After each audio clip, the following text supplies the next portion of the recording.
Just here, it's a big step, just on the knobs on the right.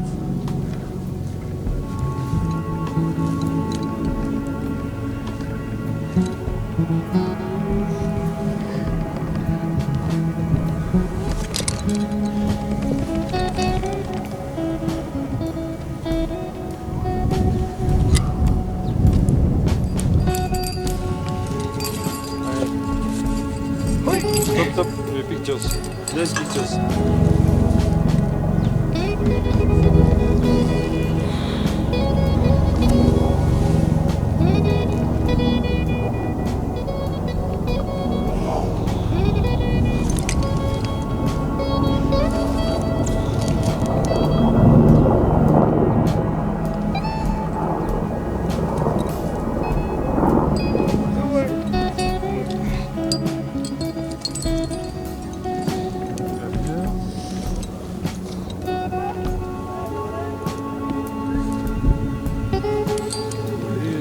Oui, en fait, avec un de mes amis, Jean-Marie Porcelana, en lien aussi avec quelques guides de la compagnie de Chamonix, on a décidé l'an passé de remettre un petit peu au goût du jour les sorties, 3 sorties en fait de voies ouvertes par Romain Faugler et puis Gérard Long dans les années 80. On trouvait depuis longtemps déjà que ces sorties étaient intéressantes, valaient la peine en fait qu'on y remette un petit peu les pieds. Et donc on a pris un petit peu sur nous de le faire en essayant de respecter aussi l'esprit de l'époque, c'est-à-dire en engageant un peu comme l'auraient fait Romain et Gérard à l'époque. Et d'après les échos, je crois que c'est une réussite. Alors les 3 voies en question sont celle la plus à gauche, qui est tout près du Diète de Maison, le Fou de l'Aiguille, la sortie du Fou de l'Aiguille, qui est une voie majeure de l'Aiguille, qui est une voie fréquentée quand même par un certain nombre de personnes.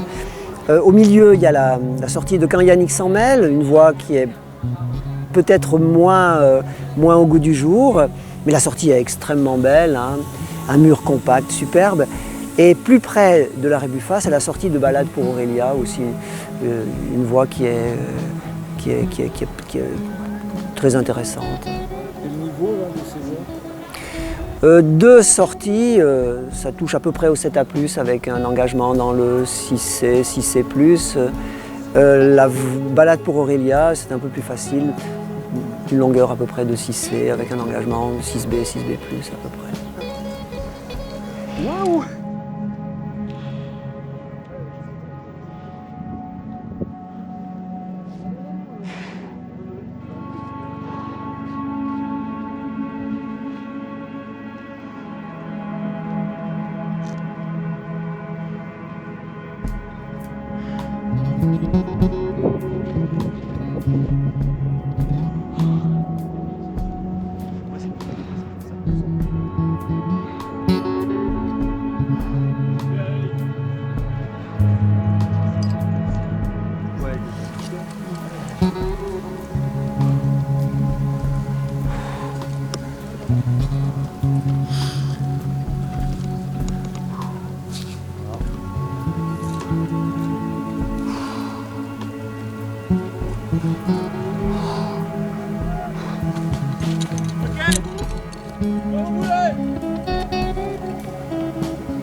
T'as récupéré? J'en étais sûr. Je me suis dit, ah, ça n'avance plus. Ok, il est en train d'essayer de récupérer.